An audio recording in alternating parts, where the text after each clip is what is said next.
So I actually found this place because I'm stupid. I was kind of looking for ice to climb or new ice, and what I thought was going to be an FA was like the Beast ice flow, which is like the most famous ice climb here, but I was just stupid. I was like 15 too, so don't judge me too hard.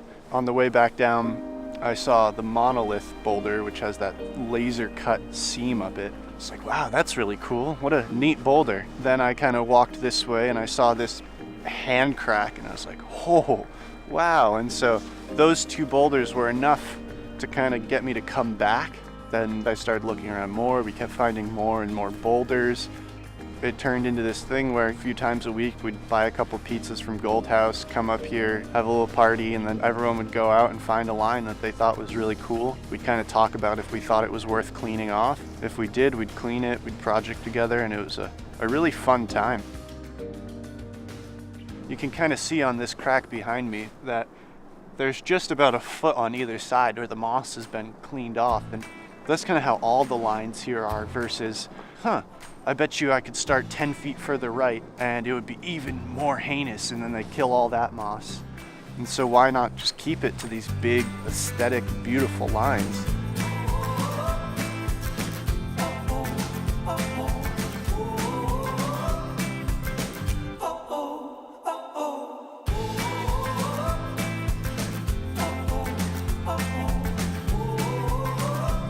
I think I was like, show me those boulders, no one's been there, really cool. He would show me around and we'd do some projects, and I would sort of be out here for a little while, and he sort of like lived out here almost. A lot of days we'd come up here and climb a little bit, and I'd be like, oh, I'm gonna go home and drink more Miller Lite. He'd be like, okay, well, I'm gonna stay up here and clean this or project this. People all want their first ascents, and there are all these little variations, but here it's like you see a feature you like, you sort of just go after it. You like clean that section and you make it work, and you don't strip the rock bare. This climb here apparently is called Puppet Master Fetish. I think I probably named it that. Me and Dodge talking about route setting and how it's like being a puppet master, because you have to set things in a way that make people do things that you want them to do.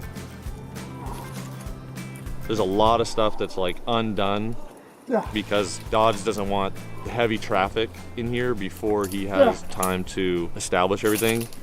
I think it was mostly just about protecting the place. Oh, that was terrifying. Woo! Fuck yeah! As much as I wanted to climb, I also spent about 75% of my time just trying to flag out trails, doing all the infrastructure work. I was terrified of having this place that was really special to me, that I found and really fell in love with because of how beautiful it is, just be destroyed. There are some extrusions coming out of a few of the rocks that are so delicate we decided just to not touch them at all. They're just such a unique feature that should be preserved so other people can see it. It's not worth climbing on. That was a big thing for me, is not wanting to just destroy the forest. And people said it was because, oh, you're trying to hide all the FAs, you know, all this sort of stuff. And I was like, well, most of my time was actually spent building trails. And I'm really happy with how it turned out, and that really came from having such a cool group of people to work with and people who I trusted and really good friends who felt the same way.